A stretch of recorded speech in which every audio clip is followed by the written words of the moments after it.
It is not possible.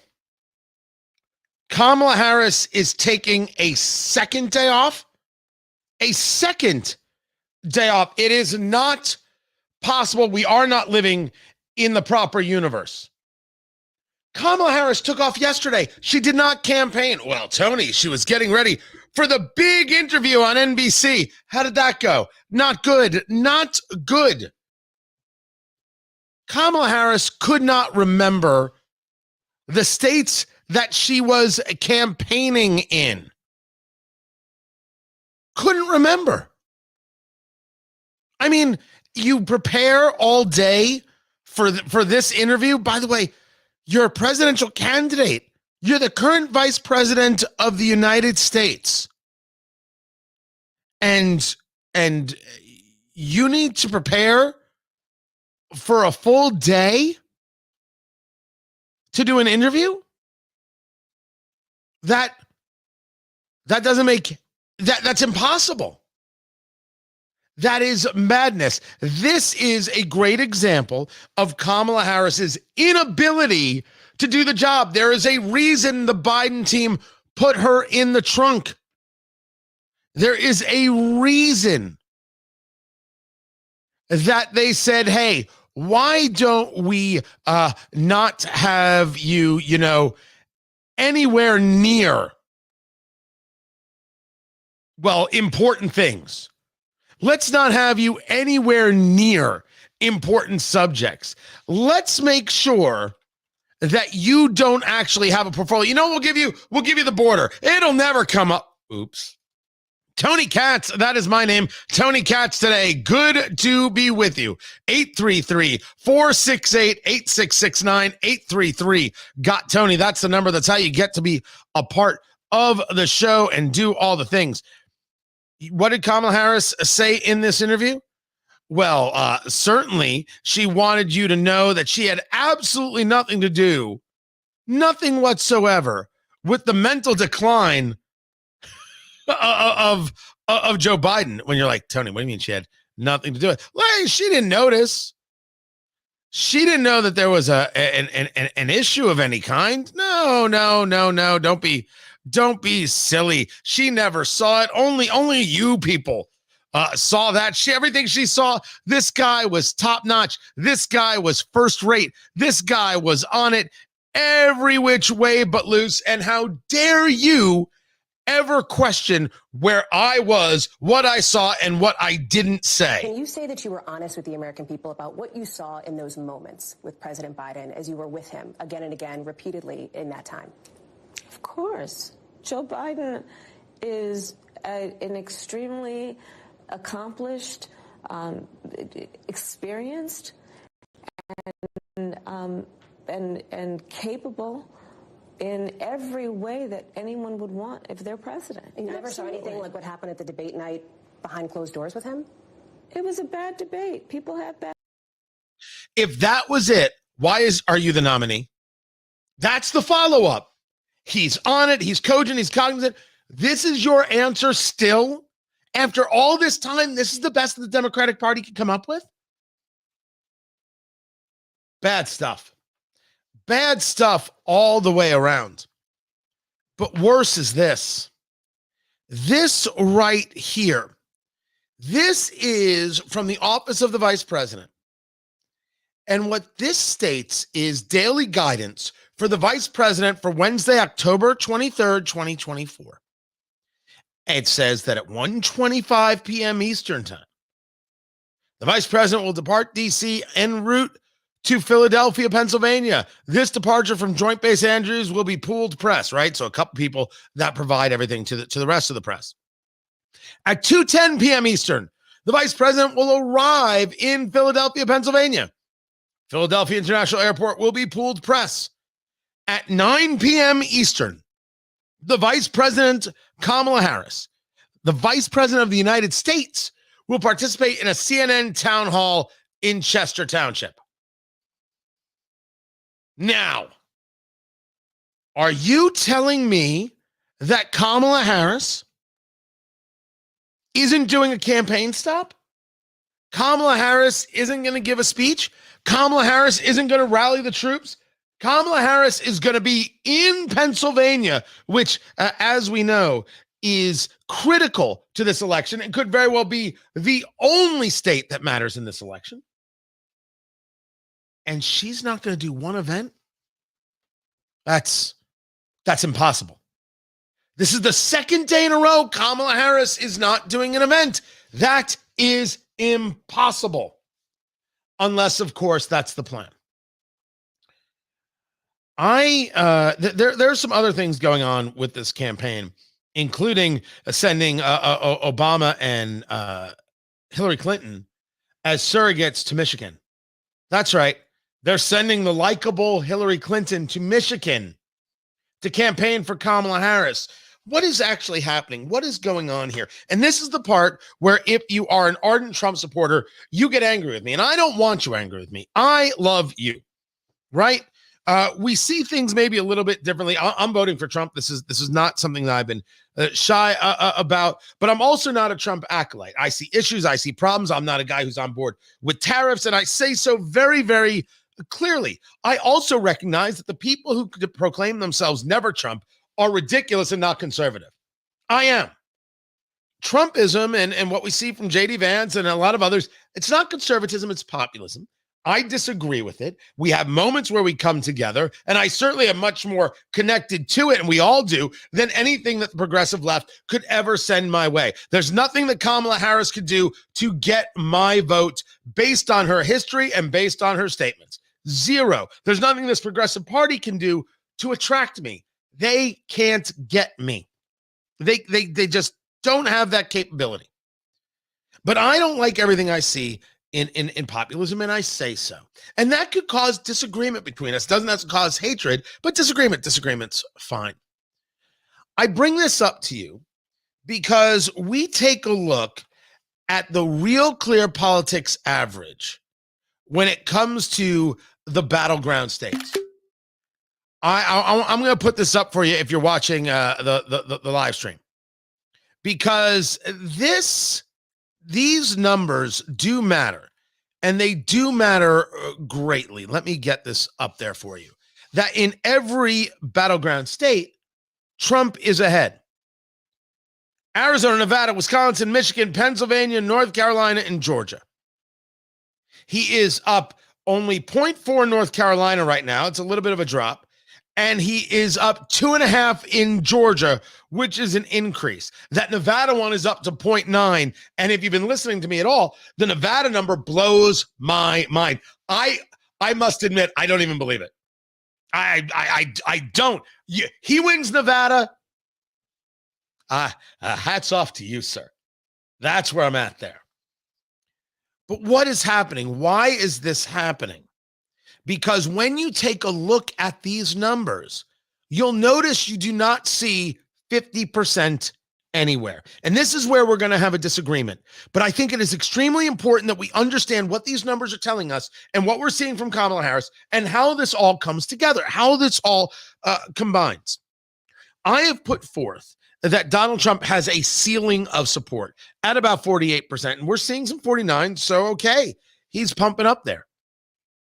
But as well as having the ceiling of support, he has an absolute floor of support. Trump supporters are Trump supporters, and they are in this. They are ride or die. They are Thelma. They are Louise. They'll drive. They'll be passenger. They don't give a damn. They will punch Brad Pitt in the face and be like, let's drive off the cliff. They're in the car. There is no doubt to this about the ardent Trump supporter. The Kamala Harris supporter is catch as catch can.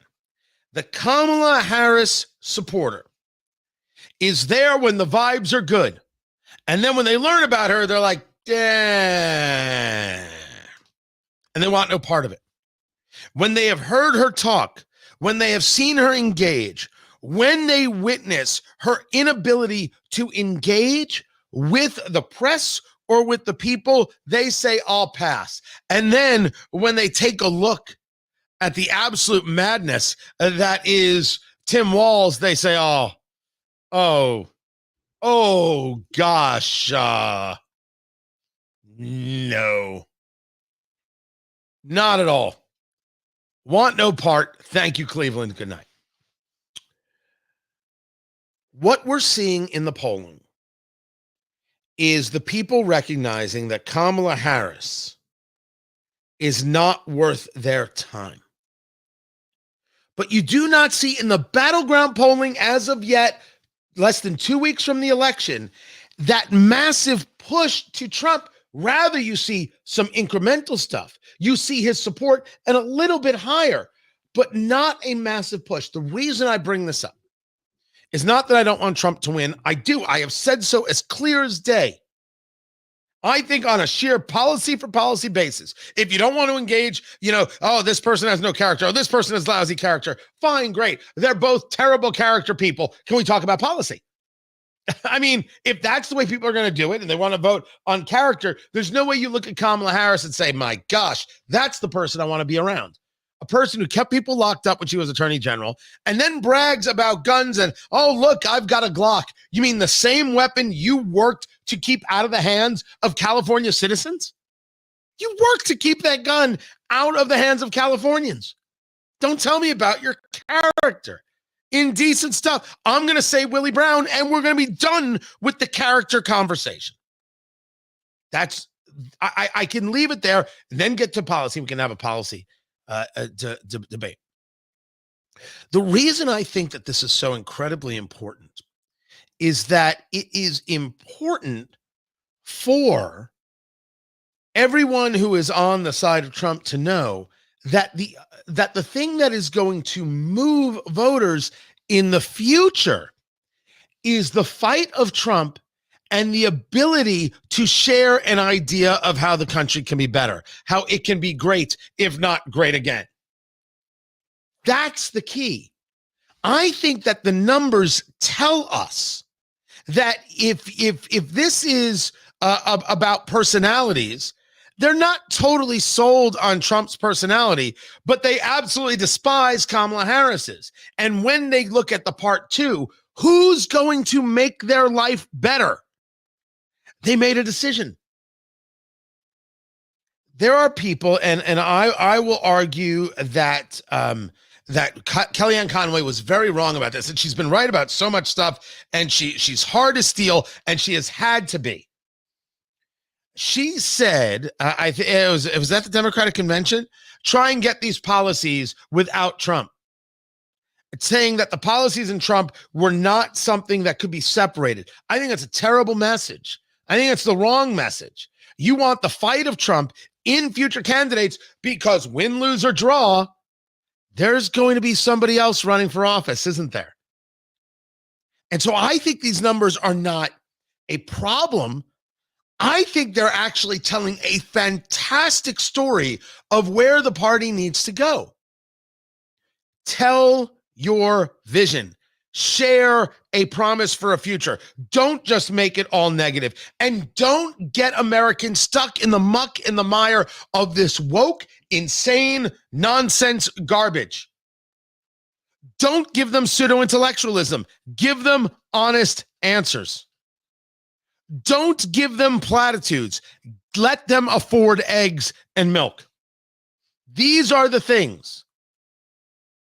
Don't tell them they're racist if they see an issue at the border or in their town of Springfield, Ohio, or Logansport, Indiana. Tell them we should have a secure border that keeps their children safe because we should, and then we should be fully welcoming of legal immigration through a system that allows us to vet everybody. I think there's an incredible story here about how you message and how you move things. And what Trump teaches, as we've discussed many times, is how to do it fearlessly.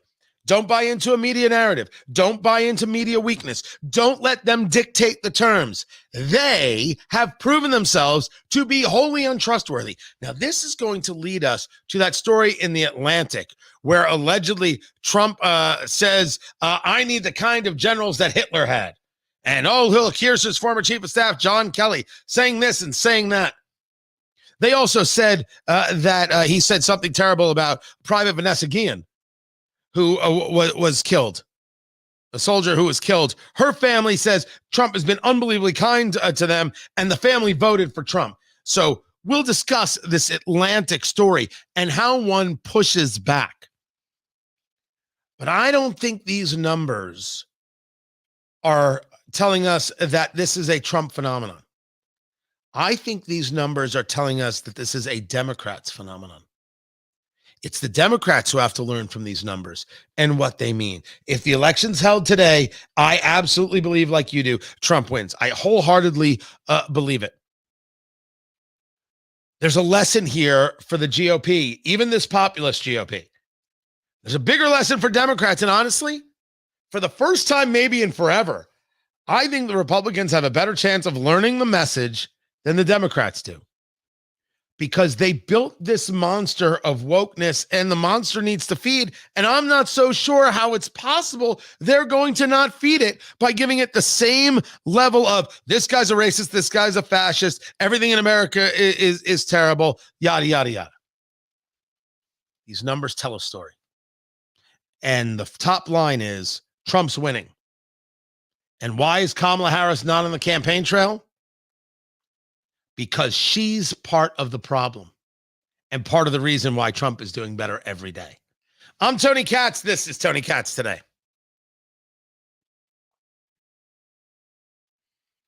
Oh, guys, I didn't get to the comments. I will. I'm not done. I'm going to keep going if that's all right. Good to see you, Tony Katz.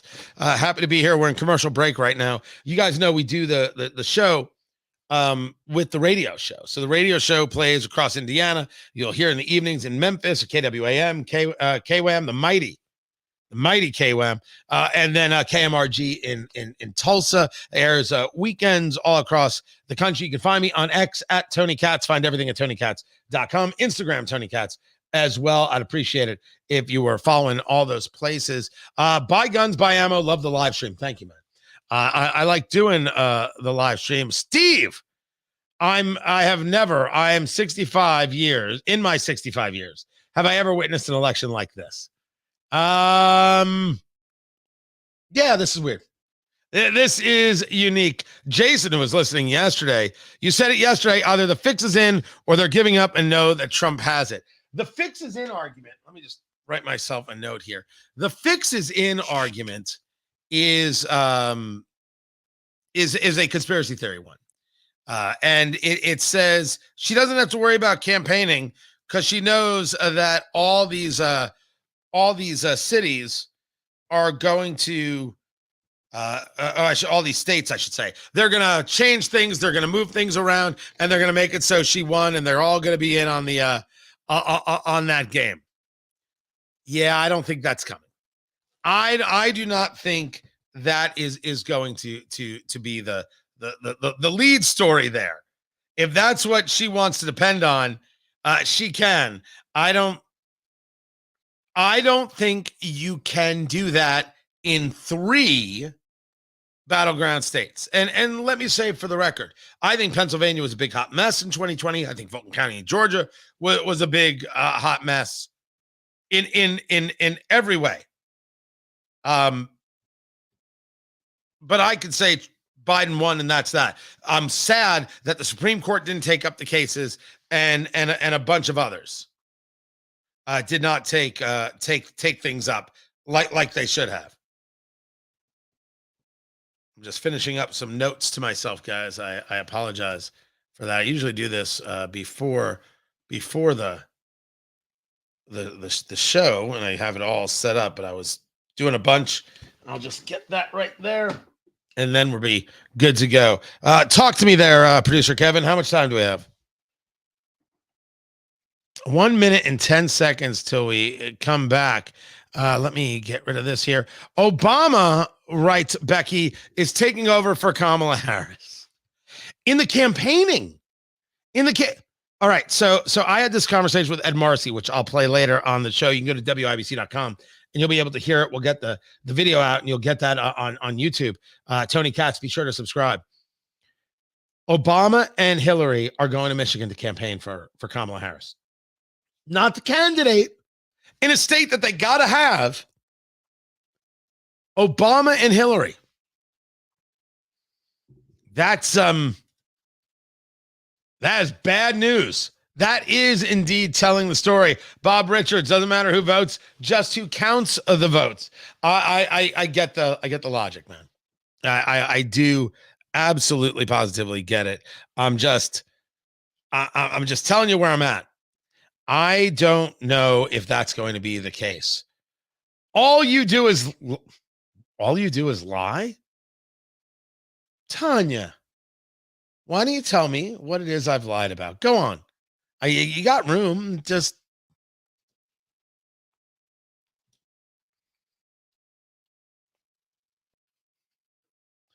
the intelligence states that Iran, China, and Russia are looking to foment violence in the United States post-election. I don't think anybody is particularly surprised by this. Tony Katz today. So good to be with you. Russia could stoke post-election violence. This, according to the director or the office of the director of national intelligence. Foreign actors, particularly Russia, Iran, and China, remain intent on fanning divisive narratives to divide Americans and undermine Americans' confidence in the U.S. democratic system. Well, have no fear. We've done that ourselves. We didn't need any help. We've got it. The total lack of faith in the institutions, man. If we were to go about polling each other here and working it down the line, what we would find is that the vast majority of Americans don't have any faith in what it is that they're hearing. But the vast majority of Americans don't have any faith in what they're hearing based on whoever is in power. I'm telling you that Democrats right now absolutely, without question, trust the DOJ. And if Trump takes the office on January 20th, 2025, they will immediately say that everything the DOJ says is a lie. How is that not 100% the case? How does one deal with that and faith in that? So it is very much ideologically based. The problem, of course, is that the agencies themselves have done nothing to garner the respect and the faith of the people. Has the DOJ and the FBI treated Americans in a way, or President Trump in a way that makes them think that, okay, we totally trust you? The CDC, 6 feet of separation was a lie. Masks never stopped COVID because it was aerosolized. We couldn't talk about this being a leak from a lab in Wuhan. If you did, you were vilified. Of course, it leaked from a lab in Wuhan, China. Trusting the institutions has been made difficult because the institutions have made it difficult, which is why I do say that I don't want to hear about Trump draining the swamp. If he wins, I want it drained. I want a couple thousand people fired every which way. Tell me who's not essential. They can go. Let's start there. Tell me who's been ideological on social media. They can go. That's a great place to start and would be very helpful for all of us and bringing back some faith. I'm Tony Katz. All right, guys, we're going to take a quick break from the show. I will be back to you in just about 3 minutes, and we will go from there. Find everything at TonyKatz.com if you would. Be right back.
Look at that, we're back. I didn't know that would just like fade back up like I had no idea that was the way it would work. Tony Katz, good to be with you. Find everything at TonyKatz.com. And of course, the big event, November 14th, understanding the election in 3 bourbons. It's going to be live in Fishers, Indiana. And the tickets are on sale, tickets.TonyKatz.com. We're going to take the election, break it down into its component parts, and we're going to take a look at the battle of the sexes, who voted for who, men, women, black and white. We're going to take a look at those battleground states. We're going to break these things down, and we're going to pair it with bourbon. I've got 3 bourbons to try. Of course, you get a drink when you come in. We're all going to have a cigar when we're done. Food that is going to be fantastic from Big Hoffa's Barbecue in Westfield, Indiana. My sponsors, Premier Arms and PA Jewelers. You've got Hoosier Security and Paramount Operating Solutions. Going to be an incredible night. Tickets.TonyKatz.com. Get your tickets right now. Tickets.TonyKatz.com. Tickets.TonyKatz.com. This is there in November. November 14th is when it's happening. Producer Kevin, I hear you, man. I got you right there. Let me see what else I can grab right here that I need for the show. I was doing some screenshotting right there. And I'll get these 2 set up for you. The story in the Atlantic. I'm going to get into this now and the madness of Jennifer Rubin, really the madness of this story in the Atlantic. It's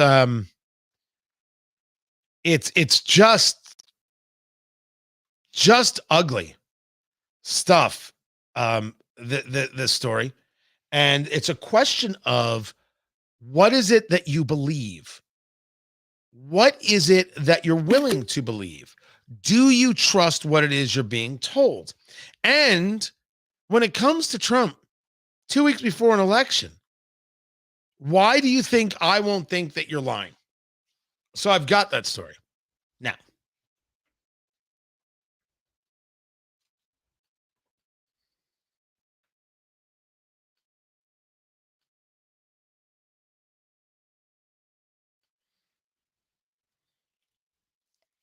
a lot has been made out of this story from the Atlantic. And this story from the Atlantic is kind of part and parcel of maybe the bigger conversation about Trump derangement syndrome. And you certainly have heard people talk about this before, right? The idea that Trump has broken people and has made people completely and totally crazy, and they can't think straight. This gets into the whole Liz Cheney conversation. And oh, don't worry, I'll talk about Adam Kinzinger and the shooting incident where a reporter got a fragment and was bleeding. Lucky he wasn't further hurt. Oh, I will get into that whole story. But Trump derangement syndrome is when people have allowed the very concept of Trump to bust their brains open.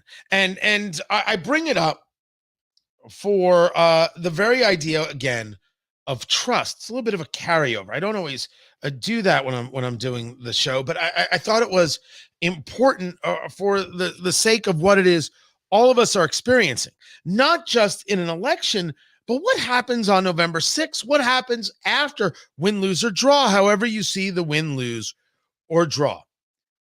MSNBC, Joe Scarborough, who used to run the intellectual morning show, may I add. Morning Joe used to be the show that you went to when you want to hear a philosophy, a theory. That's what it was. It had value back in the day. It was an outlier of MSNBC. As they've more pivoted to the left, they were able to at least hold some level of firm. And then Trump broke that show. Don't get me wrong, you could say that Trump said some awful things about Mika Brzezinski. But it shouldn't break your mind. You can decide you don't like Trump anymore. Just like I can decide I don't like, name the person anymore. But it can't. How dare you allow something to break your soul? The breaking of the soul is just horrific to witness, and it's happening everywhere. And I put forth to you that Joe Scarborough is a 100% broken man. Absolutely broken. Joe Scarborough is so broken that he decides that he is going to do an interview with Jimmy Kimmel. Now, Jimmy Kimmel is not only the luckiest man, but is the luckiest broken man. They could have picked anybody to do that ABC late night show. It was an experiment trying to figure out how they're going to go up against what they've got over there at NBC with the Tonight Show, what they're going to do with CBS and the Late Show that David Letterman made popular after leaving NBC because they gave the Tonight Show to Leno and not Letterman. It's a great part of television history. It really is. But you and I know that all late night shows don't actually exist to make America laugh. They exist at the behest of those corporate leaders in those television networks and enclaves to remind their like-minded followers that they're still, on their side, even if the news had to tell the truth. I don't know if you'd call it the ego or the id of the network. I'll let somebody who knows more tell me. But that is very much the way late night talk shows work. They do not exist to entertain. They exist to prove to their base that they haven't lost their progressive bona fides, that they're still on the side against Trump and against the right and those evil fascists and blah, blah, blah, blah, blah.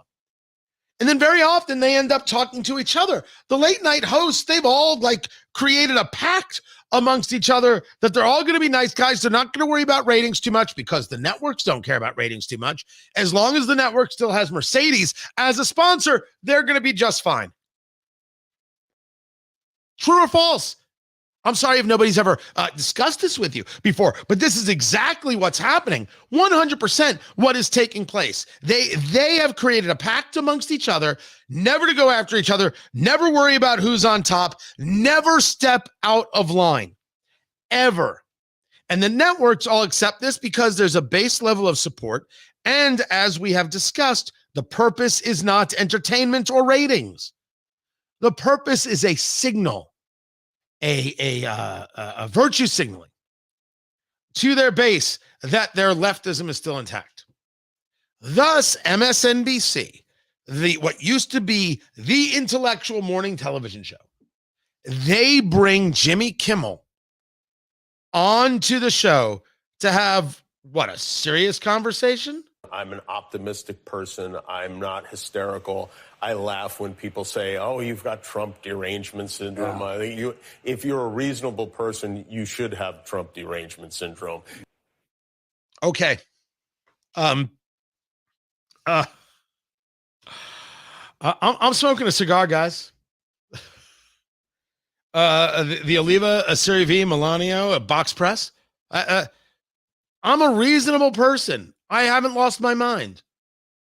I know that communism is pure, raw, unadulterated evil, and I see them out there. I haven't lost my mind. I see people out there who believe that children can determine their own gender and are proactive in wanting to mutilate them. I haven't lost my mind. I think those people are disgusting. I think they're reprehensible. I think we should push back on them in every single way. And when they say, well, you're just engaged in a culture war, we should say, hell yeah, now let's fight. Why in the world would I have any level of derangement syndrome? Do you know that when the show is over, and I do a lot, right? I've got this show. I do mornings in Indianapolis on 93.1 FM WIBC. I host Eat, Drink, Smoke, which is the largest cigar and bourbon radio review show in the country. I do speaking. I do a TV. I do a host of things. When I'm done with the show, I talk to my wife. I check in on my kids. I listen to them about their homework, about their college experience. I hang out with friends. Now I do other things that are work related, right? I plan this live event that we're doing November 14th, understanding the election in 3 bourbons. We're going to drink bourbon and talk about election results. It's going to be a great show. Tickets.tonykatz.com. You should check that out. My father passed away in June, and he was in the merchant services business, credit card processing. Well, my mother's still here, thank goodness, and the business has to be kept up. I do that. I do a lot of things. Do you think that I am spending my time allowing one person to break me in half? Joe Biden is incapable, incompetent. And I think Joe Biden is a pretty thuggish guy throughout his entire history. If I go back to Joe Biden and the way he treated Clarence Thomas during that confirmation hearing for the Supreme Court, have you ever watched that? What Clarence Thomas referred to as the high-tech lynching? The smugness, the arrogance of Joe Biden, a man who always believed he was smarter than he was. This blowhard of a human being. This is always who he's been. Pompous and arrogant and altogether a jerk.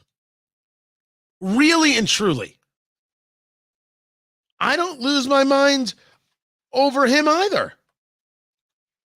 And he's a guy who goes there to New Hampshire. Was he in New Hampshire, Kim? No, it couldn't have been New Hampshire. Where was he campaigning for Kamala Harris? And he stops by a Democratic campaign headquarters, and he's talking about Trump, and he says, you know what we got to do with Trump. You know the problem with Trump. Let me tell you right now, the problem that I got with that Donald Trump. We got to lock him up. I'm sorry. Did you just say you want to lock up the Republican nominee for president, the former president of the United States? This is what you want to do? Why in the world would you ever say such a thing? Don't believe me? Oh, okay. It sounds like if I said this 5 years ago, you'd lock me up. We got to lock him up. Politically lock him up. Oh. Sorry, I misunderstood. Joe Biden. I'm sorry, I'm done with you. You didn't mean lock him up. You meant politically lock him up. Oh, okay. Politically lock him up. Huh. I don't know what that I don't know what that means. What does it mean politically lock him up? Now it's springtime for Hitler and Germany. Oh no. I don't think he meant that in engaging the full-on locking up of people that he politically disagrees with. I mean, he said that, but then he took it back. A bit late for that. You're a bit late for that. But politically lock him up? No. That's Joe Biden desperate to try and make up for the fact that he has yet another gaffe. This is who he is, though. Lock him up is the same thing as corn pop, is the same thing as all the rest. Tough guy. It's always been what he's about. I am concerned that a guy with this little mental acuity has his finger on the button. I am bothered that we have a nation that has allowed this to take place, allowed him to continue to be the president of the United States, and has done absolutely nothing to stop it. Nothing.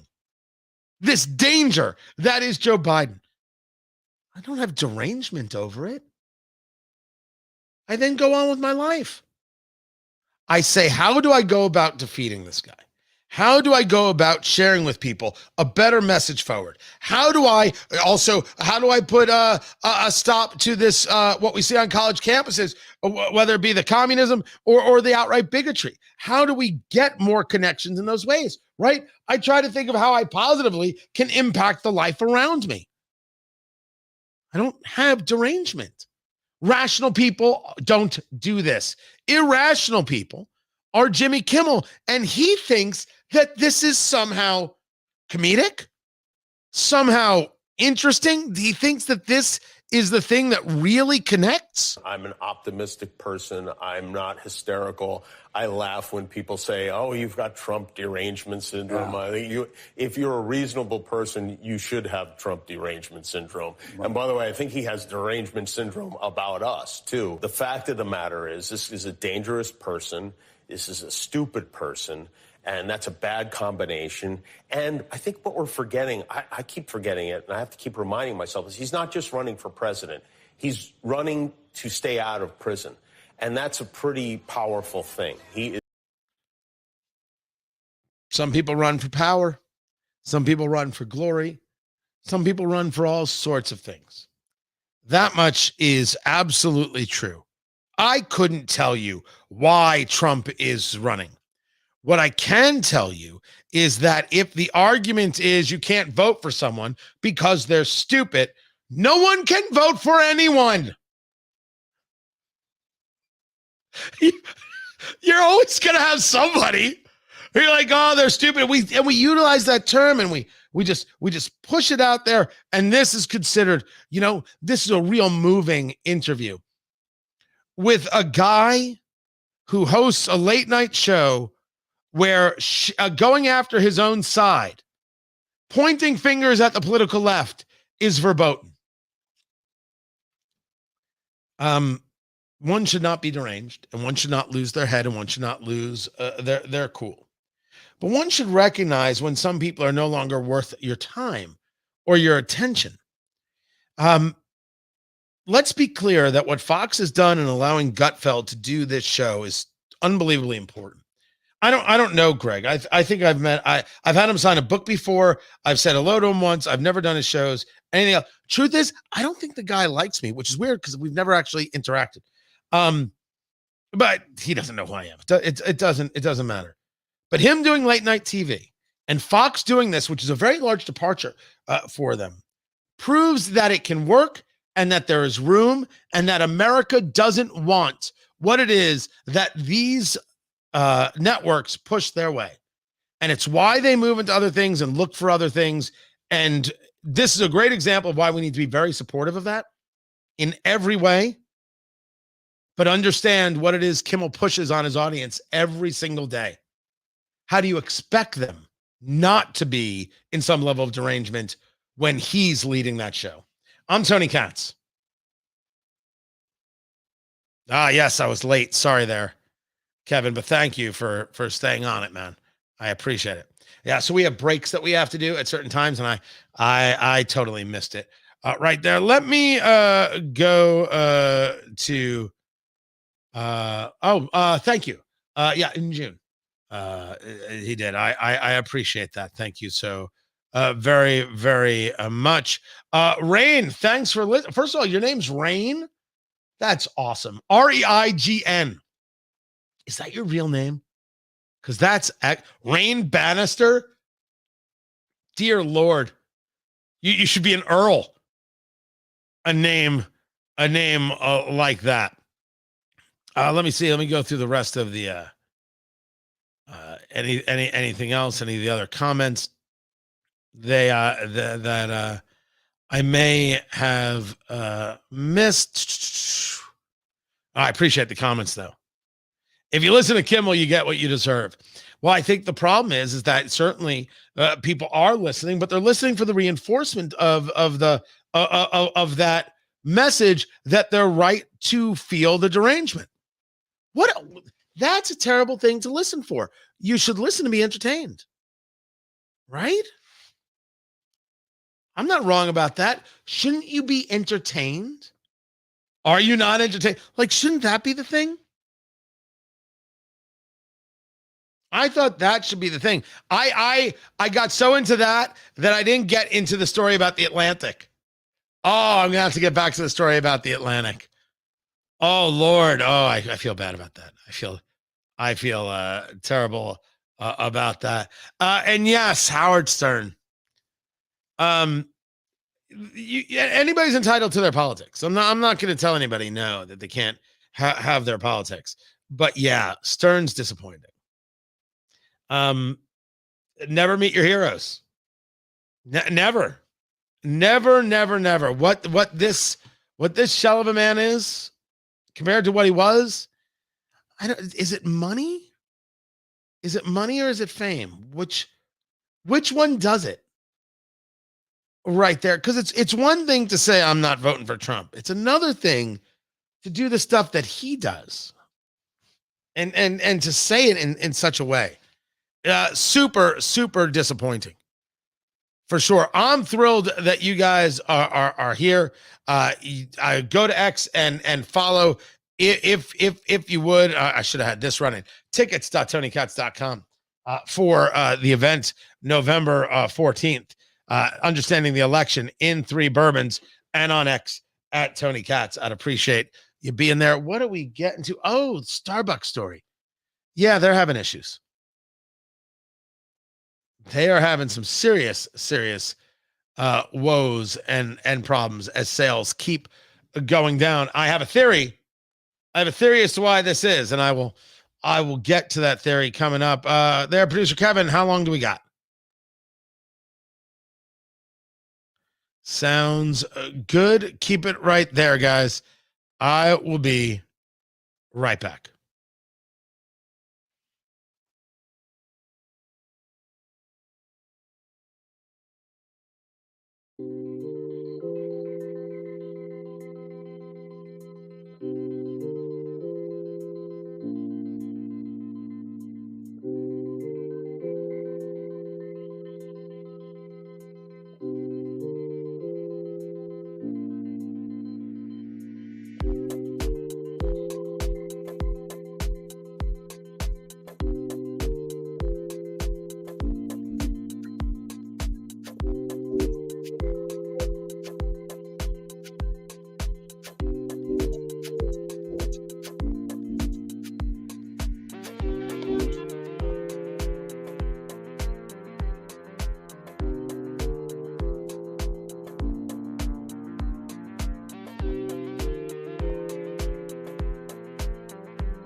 We are back. I need a fade out for that. Do I have a fade? Oh, I do. Oh, I do have a fade out. Look at me. Hold on a second. Where was that? It was this right here. Wait, so I can just fade this out like this?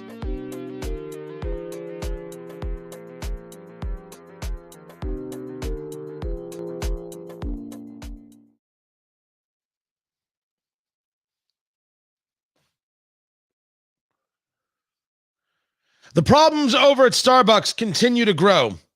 And I think there's only one reason for it. Tony Katz today. They've got a new CEO. This is Brian Nickel. This was the guy who was going to commute. But was he commuting from Los Angeles to Seattle each day? And people are like, you're going to take a private plane from Los Angeles or San Francisco to Seattle each day, which is there's a difference in that flight, but still, it's a long flight. Are you nuts? And people were angry about it. They are going to miss expectations, or they did on their earnings and sales for the fourth quarter. They suspended their guidance for the next fiscal year. They're having real problems. Sales are slumping. And I believe that the answer is take down all of the flags that are not American flags in your stores. Take all of the flair off of the baristas and just sell me coffee and a pastry. Do that. Sales go back up. Am I right or am I wrong? I'm Tony Katz. This is Tony Katz today. Guys, you are fantastic, and I very much appreciate it very much. I'm still not used to the live streaming, right? I don't know. I don't even like looking. I like we should just have multiple camera angles. I need to get myself a director. I need somebody to control all the stuff. And let me just do this. I think that would be better. As for what I'm smoking right here, this is from Oliva. Right here. I'm smoking the Serie V Milano Robusto box press, which I think is a great anytime cigar. Absolutely great anytime cigar. But I got to run. I really do appreciate you guys. Find everything at TonyKatz.com. If you would do that, I would appreciate it. and Understanding the Election in 3 Bourbons, November 14th. Get your tickets, tickets.tonykatz.com, tickets.tonykatz.com. I'm thrilled that you guys were here. I really, really appreciate it. I will do more of these. I promise. Should I do it this hour? Should I do the next hour? Should I do both hours? You tell me. Leave a comments. Let me know. I do read them. I will get to them. Absolutely will. And I'll get to, if you're listening at WIBC.com, I'll get to that story about the Atlantic and Hitler. Good Lord. I appreciate you guys so very much. And I'll catch you next time. Be sure to follow on YouTube as well. I appreciate it.